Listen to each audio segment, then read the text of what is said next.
Morning guys, let me just turn it down a sec. So you've got another nice one today, Range Rover Evoque 2016. Usually you can see we do like the Focal installs and bits and pieces, Focal speakers. Big fan of Focal. But I guess if you was to say, right, if you couldn't have Focal, what could you have? I'd definitely go Alpine and Alpine Type R. They're very good speakers. They used to have these really big invert combs and they just look the part. They look better than any speaker I'd seen before. I did fall in love with them. My old XR2i all had Type R throughout. I had a Type R12 in the bag. It sounded lovely. Right, let me go on through and I'll show you the car. Morning, Penny. Morning, coffee time. Coffee time, hell yeah. This is Penny, by the way. I don't think you've probably heard her, but you've not seen her yet. So this is me. Glamorous Penny, thank you very much. Morning, guys. New little bonsai. It's doing okay. Given by a friend of mine.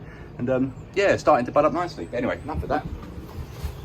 Right, so in here, gentleman already had me fit a Focal Bomba, just to give him the beeline, because to be honest, he's got the standard system in this. And it's not very impressive. Usually if you've got the upgrade system, Meridian and things like that, yeah, it does sound nice. But these are just the basic, sadly, just the basic BMW system. So we are going to be going for a set, let me turn LBC down, thank you for the information. We're going to be going for these in the front and the back. So, lovely speaker. Uses a very small neodymium style magnet, but gives you a lot of power. These support 300 watts, so no issue on that. It's a bass blocker that will allow the tweeters to do what they need to do. Now, we were going to go for an Alpine Type R amplifier, but unfortunately Alpine, I presume Brexit or Suez Canal or God knows what else, to be honest, maybe pandemic, should we say, they couldn't get me any of them, which is a bit of a bugger. So instead, we're going to be dropping in the Type X amplifier, which is an even better amplifier, so that'll be lovely. Customer did say that he doesn't want anything else on show, and I totally understand that because this stuff is expensive and you don't want the opportunity for someone to take it. So what we're going to do is, in the factory car, I've already done these bolts. Your chairs won't do this if you try, but essentially under here, oh, he left me a tip. Lovely. But underneath this, usually there's an air piece that I've already taken out. We get this giant cavity under here. So my plan will be to get the Alpine amplifier up under here, set it all up. Okay, in the future, it will be a little bit annoying to adjust gains and everything. But to be honest, I'll set it up today. And then obviously we've got to let the speakers bed in. So we can't just do whatever we want with it. We've got to allow them time to get used to the power supply. So amplifier will live there. Obviously the 4 speakers, or 4 sets of speakers, will go in the front and the back. These are weird, they look like massive speakers, but behind the grille, you won't be able to see it, but there is just a standard tweeter in there. So we'll get all 4 locations changed over, and obviously get the Bomba tallied back up into the system, and it should sound lovely. First thing I've got to do, essentially, is strip all this bit down here, then start bringing the signal cables and the power cables down under here for the amplifier, and we'll go from there. I don't know if I'll show you taking this apart. It's basically little screws under here, little screws under here. The whole thing pops up, and then you just got to be a little bit careful because this bit here is still attached to the lower frame on a harness. So if you are taking it out, just be careful. And obviously as well, we're going to disconnect the battery because these cars don't like to be mucked about with. Right, let me show you a bit more when we're into it. Right, this is one of the reasons why we don't like customers watching us, essentially, because it all looks a bit horrific, but trust me, it's all meant to happen. So as you can see there now, so that's the cavity over there for the amplifier. The reason I had to pop this bit up is because I want to get the cables from that side over there under the chair around this way, and obviously it makes most sense. There's a lovely space down through this cavity here that'll bring around there, because in this variant, our little stereo, because we're only the basic one, our little stereo stands down here, and that's our output speaker connections that we want there. So that's our signal supply that we want to get over to our bigger amplifier. We will have to leave this one in position, essentially, because obviously it does all your radio connections, your screen control, and most importantly, the car understands that the amplifier is there, and we just need the signal coming out of it to pass on to a stronger amplifier. So yeah, so far so good. We'll strip some more down. I'll get some signal cables over to the other side, and we'll go from there. Right, a bit boring to look at, but we've got the signal wires connected now. They're coming up, and that's those cables you can see there, a bit out of focus.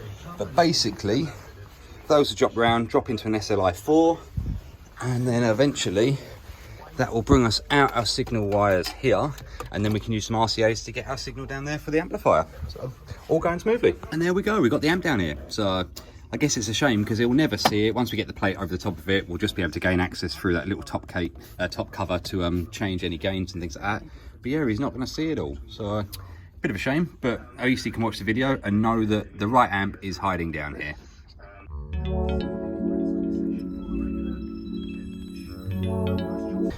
Right, as you can hear, we've got the we've got the amplifier back onto the factory speakers for the moment, but as you can see, we now have to go to volume 8 and it's loud. So very cool. Once we get the quality in the doors, then yeah, we'll be happy to go. So right, let's get the speaker stripped down. Don't know where I'm going to start first, maybe front, maybe back. You'll soon find out. Right, can do this one first. Quite easy door cards, to be fair. So you've got a little screw hiding behind the handle piece there.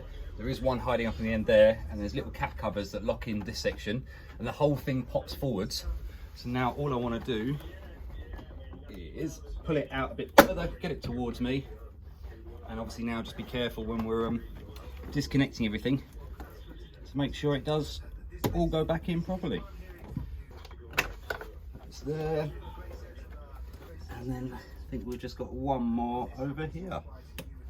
All right, simple as that really. Door cards are pretty well put together in this, so I don't have to worry too much about stuff, but we'll just get this up out of the way and we'll disconnect our speaker, and let me get the right screwdriver and we'll take that speaker off. And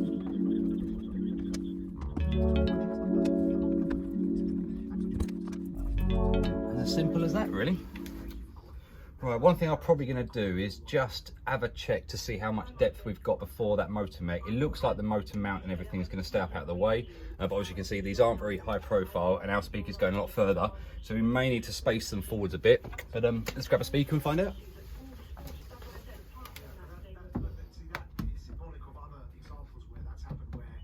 Yeah, it feels like we're just touching it, so I will space them forwards a bit.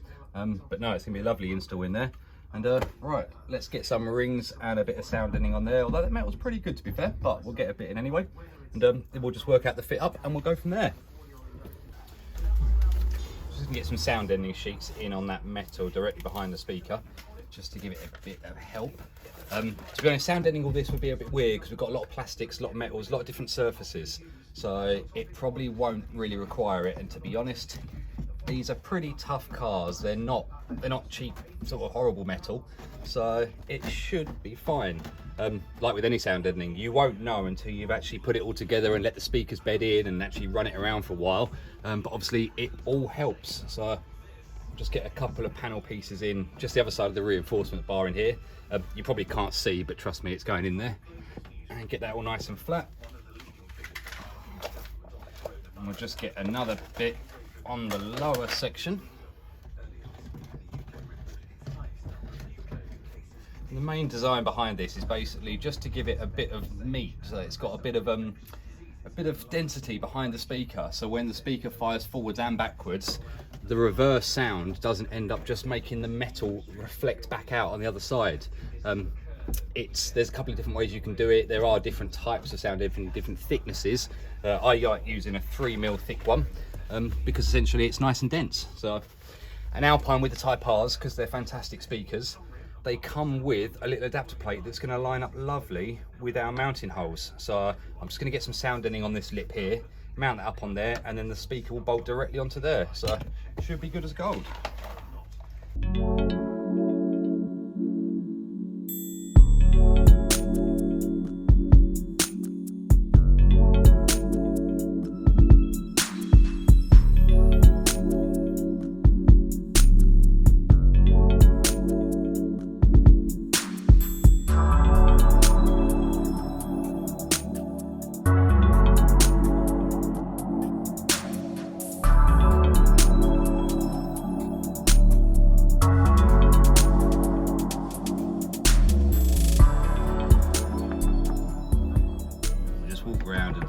Bit by bit, so they get a nice pinch all the way around. I really want it to sort of press into the sound deadening a bit, just to sort of really give it that sort of solid connection to the door card. But they're all getting quite tight now. I won't overturn them, but feels all good.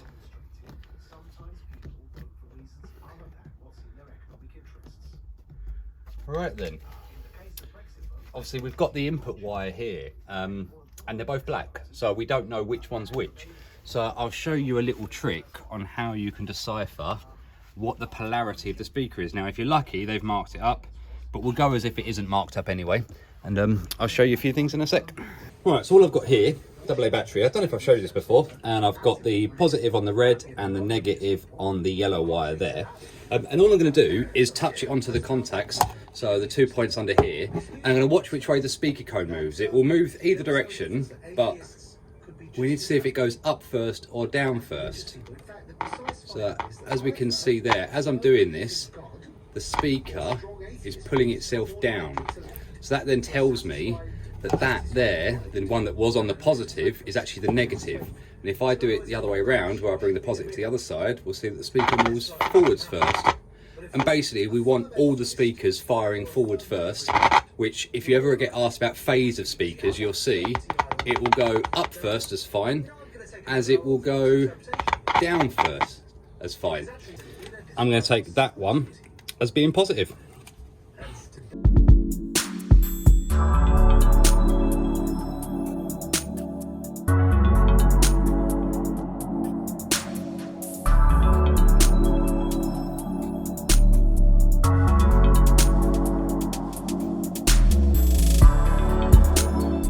Simple as that, really.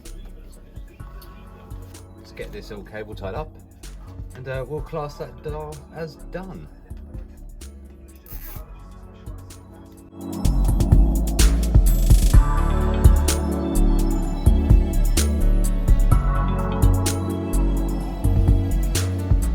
Right, as you can see, speaker, tweeter, crossover, all ready to go back in. So we'll get all the door card connected back up to all its connectors, and we'll move on, and I'll do that one next, and then I'll move to the back. I may show you a bit on the back one because the door's slightly different. I won't show you that one because it's the exact same as this side. And yeah, we'll get in. All that's in clipped in. You know when these are clipped in because they move a little bit. If you've not got this bit in securely, it wobbles about a little bit. So that all feels great on there. That'll get pinned in with that bit once that door card goes through that. And obviously we've just got to make sure that we get that reattached, because obviously if not, the door handle won't work. So, all right then. All right, just a quick example of what's happening in the back. As you can see, similar with the speaker there, bit of sound ending to finish it off. Oh, I'm being buzzed through. And the tweeter's quite nice because the tweeter can go back into its original locking mount there, and that works out lovely. So, get this door on, get the last one done, and we're good. All right, well, we're all in. Like I say, I've just got to do this chair because you don't want a chair that can do that while you're driving around. And obviously we'll just go through, make sure that all the windows are working, the lock controls are working by the looks of it. I should have all the control over all of the windows. That's all good. And we got lovely volume, and we're only at number 9. So he should be really happy with that. All right then, guys. We're all done and dusted. So I've been through everything, checked if everything works, even the little lights up underneath the light bars in here and things, making sure that everything is spot on for him. It's kind of crazy. I've worked on the car all day, never even realised that in the panoramic roof. So shows how much attention we pay. I'll leave that little tip that he found down there down for him, so he can have a little money off his bill there, a little £1.06. But yeah, if anything, yeah, lovely sound system. So obviously Alpine Type R, so you can't really go wrong with it. And we've got the Type X amplifier, so it really sounds nice. But yeah, guys, thank you very much for watching. Obviously, give it a like if you've liked it. If you want to see some more, subscribe. I don't think I'll get a reaction out of the guy, which is absolutely not a problem at all. He's a very beautiful man, so I can understand he doesn't want to be on YouTube. But yeah, if you like it, then like it. Leave me a comment and sort of see what you think. We don't just do the Focal, as you've probably seen. I think every audio so far has been Focal. Actually, no, there may have been... Actually, I haven't put that one up yet, so ignore that waffle. But no, thank you very much, guys. And obviously, I'll see you in the next one.